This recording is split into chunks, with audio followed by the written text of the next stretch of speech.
Police की स्थापना करने वालों ने कभी यह नहीं सोचा होगा कि खाकी वर्दी को ऐसे भी दिन देखने पड़ेंगे। जी हाँ, हम बात कर रहे हैं मध्य प्रदेश की। यहाँ लगातार खाकी पर दाग लग रहे हैं और दाग की सजा सिर्फ इतनी है कि लोगों को निलंबित कर दिया जाता है और जांच दर जांच चलती रहती है।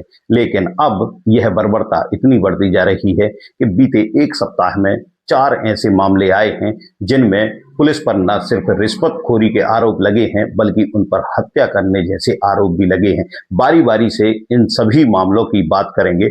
उससे पहले भानु ठाकुर का आपको नमस्कार। कैसे हैं आप सभी लोग? आशा करता हूं बहुत अच्छे होंगे। इसी तरह खुश रहें और मुस्कुराते रहें। पहला मामला हम बात कर रहे हैं भोपाल का, जिसमें उदित नाम का एक युवक जो इंजीनियरिंग की पढ़ाई कर रहा है और वह बेंगलोर से अपनी अंक सूची लेने के लिए भोपाल आता है। यहां जब वह पहुंचता है तो उसके कुछ दोस्त मिलते हैं। दोस्तों के साथ सोचता है कि 3-4 दिन के लिए जब वह आया है तो उनके साथ मिलकर पार्टी करे। वह पार्टी के लिए जाता है, लौटने में थोड़ी देर हो जाती है। भोपाल के इंद्रपुरी क्षेत्र का यह मामला है। लगभग रात का 1:30 बज जाता है। ऐसे समय जब वह आता है तो कहते हैं कि पुलिस इसलिए होती है ताकि लोग बेखौफ होकर घूमते रहें और किसी तरह की उनके साथ वारदात ना हो। लेकिन इस मामले को देखें तो जिन पर लोगों की रक्षा करने की जिम्मेदारी है, कहीं ना कहीं उनके द्वारा ही एक बड़ी वारदात को अंजाम दे दिया जाता है। उदित और उसके साथी अपनी कार साइड में पार्क करके खड़े हुए होते हैं और अपने दोस्त को छोड़ने की तैयारी करते हैं। इसी बीच भोपाल जो पिपलानी थाना है उसके 2 आरक्षक आते हैं और उन्हें रोकते हैं। कुछ आपस में बात होती है जैसे कि सीसीटीवी में नजर आ रहा है और उदित उनके सामने से भागने लगता है। उदित का मैं आपको बता दूं कि उदित के जो जीजा हैं वह डीएसपी हैं बालाघाट में और उनके जो पिता हैं और माँ हैं दोनों ही सरकारी कर्मचारी हैं।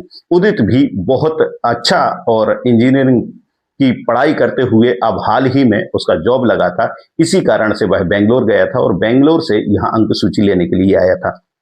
उदित आरक्षकों से बचने के लिए भागता है, वह इसलिए ताकि उसके घर में यह सूचना ना पहुंच जाए। लेकिन दोनों आरक्षक उसके पीछे भागते हैं और गली में ले जाकर उसके साथ मारपीट करते हैं। जैसा कि जो उदित के दोस्त हैं वह बता रहे हैं कि उन्हें जिस पिटाई की पुलिस द्वारा पिटाई की जाती है उसकी आवाजें उनके कान तक गूंजती है। जब उन्हें ऐसा महसूस होता है तो कहीं ना कहीं वह भी डर जाते हैं और वह यहाँ वहां हो जाते हैं। लेकिन जब उदित को सामने लाते हैं और उनके पास वापस से छोड़ दिया जाता है, यहाँ पर मांग की जाती है कि 10,000 रुपए लेकर आए। लेकिन छात्र होते हैं और इनके पास इतना पैसा नहीं होता। वह 1-2 हजार में, क्योंकि रात को घूम रहे थे और घर में उनकी यह जो भी वह पार्टी करके आए थे उसकी जानकारी परिजनों को ना लगे, इसको लेकर वह डरते हैं और 1-2 हजार लेने की बात करते हैं। लेकिन पुलिस इतने में नहीं मानती, उनके साथ लगातार पिटाई की जाती है। वह इतने में उदित बेहोश हो जाता है। हालांकि पुलिस यहाँ से चली जाती है लेकिन बाद में उदित को उल्टी होने लगती है और देखते ही देखते वह दम तोड़ देता है। पहले उसे निजी अस्पताल में ले जाया जाता है लेकिन वहां पर चिकित्सक कहते हैं कि पल्स नहीं आ रही है, इसलिए इसे भोपाल जो कि एम्स अस्पताल है वहां पर दिखाएं। वहां जब ले जाते हैं तो डॉक्टर उसे मृत घोषित कर देते हैं। यहाँ उदित की मौत हो जाती है। लेकिन सवाल कई खड़े कर देते हैं, क्या सिर्फ 10,000 रुपए के लिए किसी युवक की या किसी भी व्यक्ति की जान ली जा सकती है? यहाँ पुलिस ने प्रथम दृष्टया दोनों आरक्षकों को निलंबित कर दिया, लेकिन परिजन डटे हुए थे कि कहीं ना कहीं जिन लोगों ने इस तरह की वारदात को अंजाम दिया है उनके खिलाफ सख्त कार्रवाई हो। दूसरे दिन इस पूरे मामले में गंभीरता से जांच होती है। हालांकि अभी तक जो शॉर्ट पीएम रिपोर्ट आई है उसमें यह सामने आया है कि मारपीट से कहीं ना कहीं उसके शरीर पर उदित के निशान दिख रहे थे। तो प्रथम दृष्टया यह माना जाता है कि उदित के साथ मारपीट तो हुई है। लेकिन पुलिस यहां अपनी आगे जांच बढ़ाती है और संबंधित पुलिस कर्मियों के खिलाफ 302 का मामला भी दर्ज कर लेती है। लेकिन आगे की जांच अभी पुलिस के ही हाथ में है। देखना है, एक तरफ डीएसपी जो कि बालाघाट में है उनका साला है, दूसरी तरफ पुलिस महकमे के ही 2 आरक्षक हैं। इसमें भविष्य में क्या होगा देखना पड़ेगा। हम अब चलते हैं, दूसरा एक ऐसा ही मामला है जो कि उज्जैन का है। उज्जैन चिमनगंज थाने का यह मामला है। यहाँ पर अभिषेक और यहाँ पर अभिषेक और विक्की नाम के 2 युवक होते हैं। लगभग 1 सप्ताह पहले वह पुलिस के खिलाफ एक रील बनाते हैं। जो रील बनाते हैं उसमें पुलिस को गालियां देते हैं। उसका कारण क्या है यह वो दोनों ही जाने, लेकिन पुलिस को जब यह पता लगता है और रील उन तक पहुंचती है, लगातार वायरल होने लगती है, तो पुलिस साइबर टीम की मदद से दोनों आरोपियों या अभिषेक और विक्की को गिरफ्तार कर लेती है, थाने पर ले जाती है, उनके साथ मारपीट करती है। यहाँ परिजनों को बुलाया जाता है। यदि परिजनों की माने तो उनका स्पष्ट कहना है कि उनसे 1-1 लाख रुपए की डिमांड की जाती है, जो कि उज्जैन में यह चिमनगंज थाना है। यहाँ पर जब पुलिस 1-1 लाख रुपए की मांग करती है तो परिजन जो कि गरीब तबके से हैं वह कैसे ना कैसे करके 20-20 हजार रुपए लाते हैं और 40 हजार रुपए पुलिस को दे देते हैं। इस के बाद दोनों ही जो विक्की और अभिषेक होते हैं उनके खिलाफ 151 के तहत मामला दर्ज हो जाता है और मामला दर्ज होने के बाद उन्हें न्यायालय में जो एसडीएम कोर्ट होता है वहां पर पेश किया जाता है। लेकिन इतना बड़ा जुर्म ना मानते हुए, हालांकि पहला जुर्म उनका होता है, ऐसे में एसडीएम उनकी जमानत दे देती है। जमानत देने के बाद दोबारा उन्हें बुलाया जाता है, वापस से मारपीट की जाती है, उनका वीडियो बनाया जाता है माफी मांगते हुए, जो वायरल कर दिया जाता है। ऐसे में अभिषेक को इस बात की गिल्टी होती है और वह घर में जाकर फांसी लगा लेता है। परिजन इस मामले में सड़क पर उतरते हैं और उज्जैन का जो आगर रोड है वहां पर जाम लगा देते हैं। पुलिस से मांग की जाती है कि जिन भी आरोपियों ने जबरदस्ती इनके साथ मारपीट की है उनके खिलाफ कार्रवाई की जाए। यहाँ भी यदि देखें तो पहले ही मामले की तरह वारदात सामने आती है। पुलिस की जो हरकत है कि पहले मामले में जो भोपाल का है वहां 10,000 रुपए की डिमांड की जाती है, यहाँ पर 1-1 लाख रुपए की डिमांड की जाती है, लेकिन 40,000 उन्हें दे दिए जाते हैं। ये यहाँ तक अपनी जगह चल ही रहा था कि अशोकनगर से एक और खबर आती है। अशोकनगर में एक अवैध रूप से शराब की तस्करी के आरोप में लखन यादव नाम के व्यक्ति को पकड़ा जाता है, जो कि साडोरा थाने के पास बमोरिया जो गांव होता है वहां से उसे गिरफ्तार किया जाता है। पुलिस उसे मारते पीटते हुए गांव से ले जाती है। दूसरे दिन उसकी तालाब में डूबी हुई लाश मिलती है। परिजनों का आरोप है कि पुलिस ने ही डुबोकर उसे मारा है और जबरदस्ती उस पर शराब बेचने का आरोप लगा रहे थे। इसके बदले में उससे पैसे की डिमांड की जा रही थी। ये तीसरा मामला हाल ही में सामने आया है। यहां तक ठीक था। अब जो मामला है कि अधिकारियों तक भी जो रिश्वत की आंच है वह पहुंचने लगी है।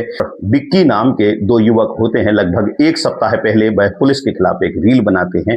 जो रील बनाते हैं उसमें पुलिस को गालियां देते हैं। उसका कारण क्या है यह वो दोनों ही जाने, लेकिन पुलिस को जब यह पता लगता है और रील उन तक पहुंचती है, लगातार वायरल होने लगती है, तो पुलिस साइबर टीम की मदद से दोनों आरोपियों या अभिषेक और विक्की को गिरफ्तार कर लेती है, थाने पर ले जाती है, उनके साथ मारपीट करती है। यहाँ परिजनों को बुलाया जाता है। यदि परिजनों की माने तो उनका स्पष्ट कहना है कि उनसे 1-1 लाख रुपए की डिमांड की जाती है, जो कि उज्जैन में यह चिमनगंज थाना है।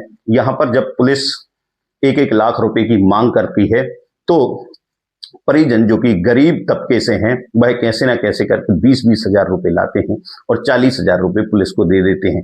इस के बाद दोनों ही जो विक्की और अभिषेक होते हैं उनके खिलाफ 151 के तहत मामला दर्ज हो जाता है और मामला दर्ज होने के बाद उन्हें न्यायालय में जो एसडीएम कोर्ट होता है वहां पर पेश किया जाता है।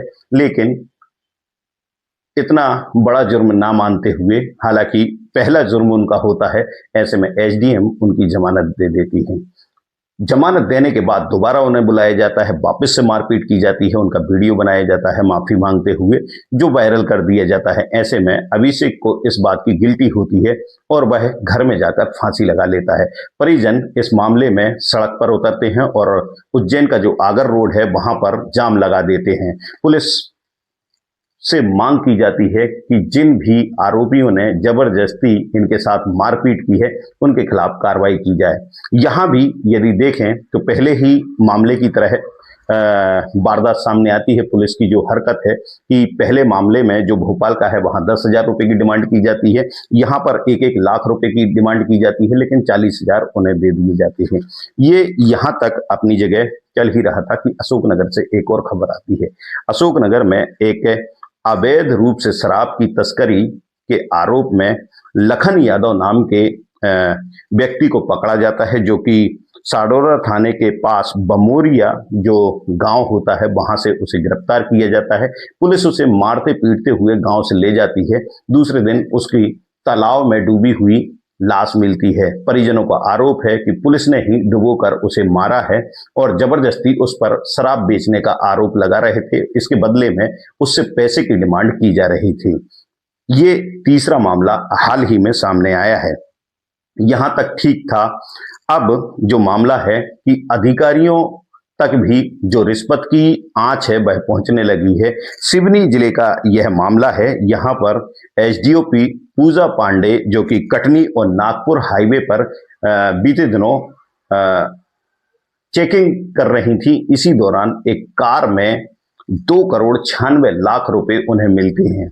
यहाँ पर तोड़ बट्टा करते हुए जो लालच है उनका वह बढ़ जाता है और जो जब्ती दिखाती है वह 1,45,00,000 की ही जब्ती दिखाई जाती है। यहाँ पुलिस इस बड़ी जब्ती को लेकर वाहवाही लूटती है। इसी बीच एक नई जांच शुरू होती है जिसमें पता लगता है कि 1,45,00,000 नहीं बल्कि 2,96,00,000 रुपए इस पूरी चेकिंग के दौरान जब्त किए गए थे। यहां जब पुलिस के वरिष्ठ अधिकारियों तक यह मामला पहुंचता है तो एसडीओपी सहित वहां के थानेदार और 9 पुलिसकर्मियों को निलंबित कर दिया जाता है। हम बात वही कर रहे हैं। इस प्रदेश के जो मुख्यमंत्री हैं मोहन यादव, वही गृह मंत्री हैं। आखिर ऐसा क्या हो रहा है कि लगातार पुलिस पर दाग लग रहे हैं और दाग भी ऐसे नहीं, रिश्वत के साथ ही मारपीट और हत्या के। यह कब रुकेंगे? क्योंकि पुलिस रक्षक है, भक्षक नहीं। इनसाइट स्टोरी के लिए भानु ठाकुर।